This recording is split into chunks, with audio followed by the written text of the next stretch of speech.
Imagine for a moment, the year is 1859. The United States is teetering on the brink of civil war, tensions are boiling, and the British Empire is at the height of its global power. Now imagine these two titans of the 19th century with all their cannons, warships, and hardened soldiers staring each other down, fingers on triggers, ready to unleash hell. You might expect the cause to be something grand.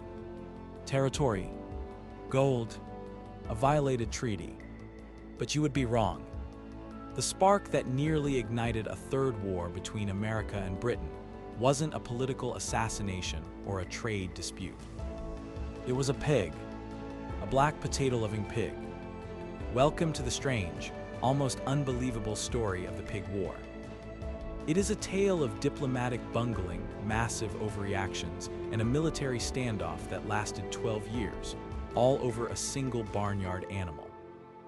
It is perhaps the most ridiculous crisis in American history, yet it serves as a fascinating window into the fragile peace of the Pacific Northwest in the mid-19th century.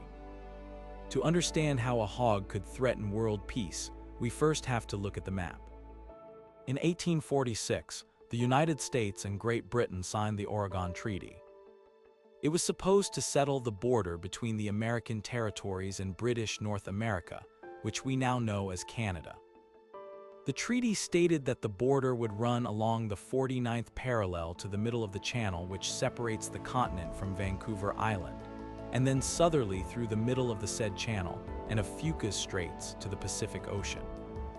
It sounds simple enough, but there was a problem. The geography of the Salish Sea is not simple. In the middle of that channel lies a cluster of islands, the San Juan Islands. There are two main straits that could be considered the middle of the channel. To the west of the islands is the Haro Strait. To the east is the Rosario Strait. If you use the Haro Strait as the border, the San Juan Islands belong to the United States. If you use the Rosario Strait, they belong to Britain. Naturally, both sides simply assumed they were right. The British Hudson's Bay Company set up a sheep ranch on San Juan Island, believing it to be Crown land. Meanwhile, American settlers, hardy and stubborn, began arriving to stake their claims, believing they were on American soil. For several years, they lived in an uneasy tension. The British sheep grazed, the Americans farmed, and everyone tried to ignore the fact that they were all technically trespassing on each other's perceived territory. Enter Lyman Cutler. Cutler was an American farmer who had moved onto the island in April of 1859. He wasn't looking for trouble. He was just looking to grow some potatoes.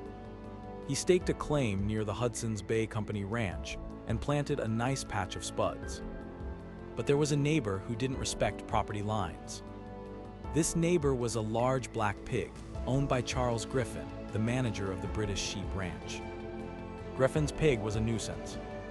It had a habit of rooting around in Cutler's garden, destroying his hard work. Cutler had chased it off before, but the pig was persistent. On the morning of June 15, 1859, Cutler woke up to find the animal once again snout-deep in his potatoes. Something in Cutler snapped. He didn't chase it this time.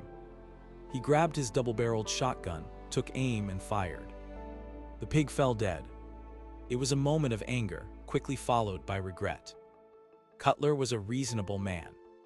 He went to Griffin's house to apologize and offer payment for the dead animal. He offered $10, which was a fair price for a pig in those days. But Griffin was furious.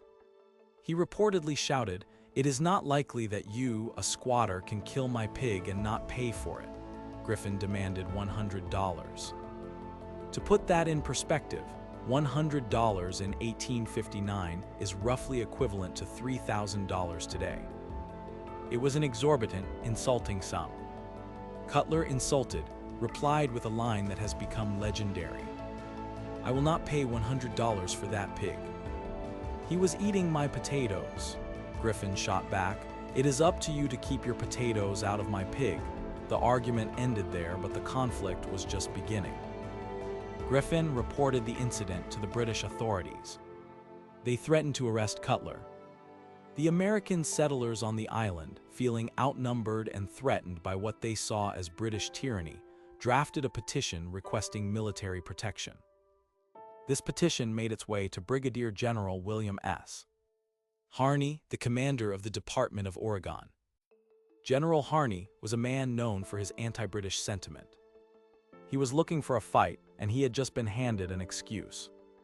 Without consulting his superiors in Washington, D.C., Harney ordered a company of the 9th U.S.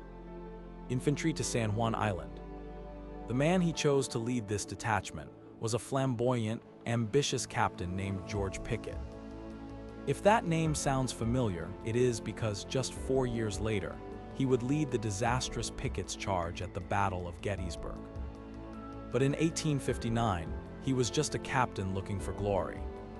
Pickett arrived on July 27 with 66 soldiers. He brazenly set up camp near the Hudson's Bay Company Wharf, right under the noses of the British. He declared the entire island to be U.S. territory and announced that he would enforce American laws. The British governor of Vancouver Island, James Douglas, was apoplectic. He had been dealing with American encroachments for years, and this was the final straw. He decided that this tiny force of Americans needed to be removed. He ordered Captain Jeffrey Hornby of the Royal Navy to take the 31-gun steam frigate HMS Tribune and dislodge Pickett's men. This is the moment where history held its breath. You had a single company of American infantrymen digging dirt fortifications, staring down a massive British warship that could have turned their camp into splinters in minutes. Pickett, displaying the same reckless bravado he would later show in the Civil War, refused to back down. He declared, "We will make a Bunker Hill of it." He was ready to die and take as many redcoats with him as possible. Captain Hornby, the British naval commander, was under orders to remove the Americans, but he was also given a caveat: avoid an armed clash if possible. Hornby looked at the situation. He looked at the Americans digging in. He looked at his powerful cannons, and he hesitated. He knew that firing the first shot would start a war between two world powers. He decided to wait. Governor Douglas was furious at the delay. He sent more ships. Soon, the HMS Satellite and the HMS Plumper joined the Tribune in the bay. Now there were 3 British warships trained on Pickett's tiny camp. But General Harney was also busy. He sent reinforcements. More American troops poured onto the island. By the end of August, 461 Americans with 14 cannons were dug in behind earthen redoubts. Opposing them in the bay were 5 British warships carrying over 2,000 sailors and Marines, and 70 heavy cannons. The numbers were overwhelmingly in favor of the British. They could have decimated the American position. But the British Rear Admiral Robert Baines finally arrived on the scene to take command. Governor Douglas ordered him to land Marines and engage the Americans. Baines, a veteran of the Napoleonic Wars, took one look at the situation: 2 great nations ready to slaughter each other over a dead pig, and famously refused the order. He stated that he would not involve 2 great nations in a war over a squabble about a pig, and so the shooting war never started. Instead, a strange, surreal standoff began. The Americans stayed in their camp on the south end of the island. The British established a camp on the north end, at a beautiful spot on Garrison Bay. For weeks they watched each other. They drilled, they polished their buttons, but they didn't fire. When news of the crisis finally reached Washington, D.C. and London, officials were horrified. They had no idea their commanders in the Pacific Northwest had nearly started World War III. President James Buchanan was shocked. He immediately sent General Winfield Scott to defuse the situation. Scott was the head of the U.S. Army, a hero of the Mexican-American War, and a massive, imposing figure known as Old Fuss and Feathers. Scott arrived in October. He was a diplomat as much as a soldier. He met with Governor Douglas and proposed a joint military occupation until the border issue could be settled properly. The British agreed. the huge American force was reduced to a single company. The British were allowed to land an equal number of Royal Marines. And then something remarkable happened. The anger faded. The soldiers, bored and isolated on this beautiful island, stopped being enemies and started being neighbors. The British camp and the American camp began to socialize. They held joint athletic competitions. They shared whiskey. The officers dined together. The British camp, known as English camp, was a model of Victorian order. They built a formal English garden, whitewashed their barracks, and even built a tennis court. It was a slice of England in the wilderness. The American camp was a bit rougher, situated on a windswept prairie, but they too settled into a routine. For the next 12 years, this joint occupation continued. It was a time of peace and unlikely friendship. When the Americans celebrated the 4th of July, the British officers would come over to join the festivities. When the British celebrated Queen Victoria's birthday, the Americans were invited to toast Her Majesty. It became a war of politeness and parties. But the question of who actually owned the island remained unanswered. The United States was distracted by the Civil War, which broke out in 1861. Captain Pickett left the island to fight for the Confederacy, trading his bloodless standoff for the bloodiest conflict in American history. But on San Juan Island, the peace held. Finally, in 1871, the United States and Great Britain signed the Treaty of Washington. They agreed to submit the San Juan boundary dispute to binding arbitration. They needed a neutral third party to look at the maps, look at the treaty, and decide once and for all where the line should be. They chose Kaiser Wilhelm I, the Emperor of Germany. The fate of these American farmers and British Marines now rested in the hands of a German monarch. For a year, a commission of geographers studied the case. The British argued for the Rosario Strait, claiming it was the main channel used by early explorers.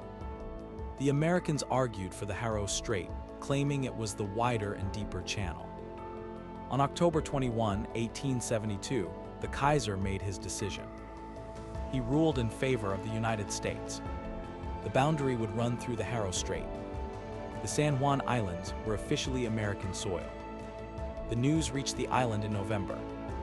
For the British Marines at English camp, it was a bittersweet moment. They had lived there for 12 years.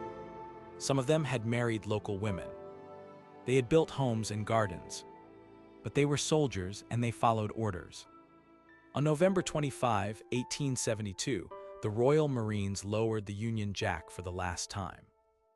They marched out of English camp, boarded their ships, and sailed away. The Americans at the other end of the island watched them go with a sense of respect. The war was over. There were no parades, no battles, no glory. Just a quiet transfer of power and the end of a very strange chapter in history.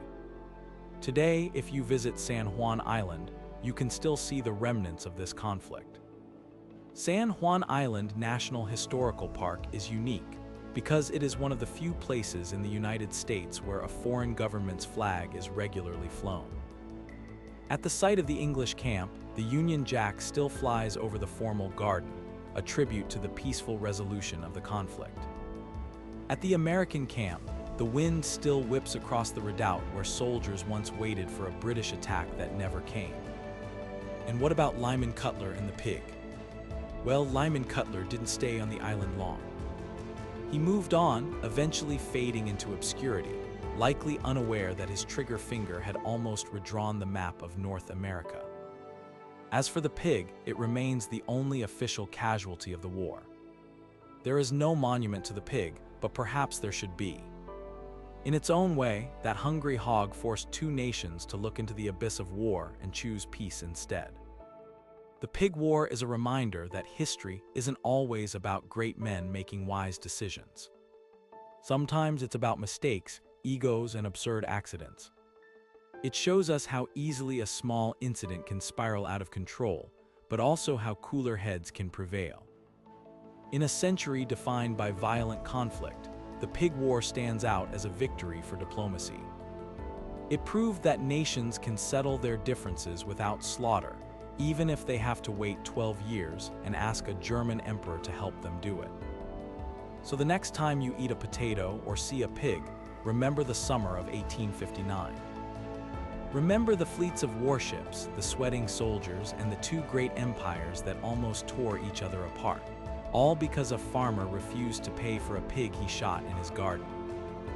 It is a hidden piece of history that is almost too ridiculous to be true, but it is entirely real, and it shaped the Pacific Northwest as we know it today.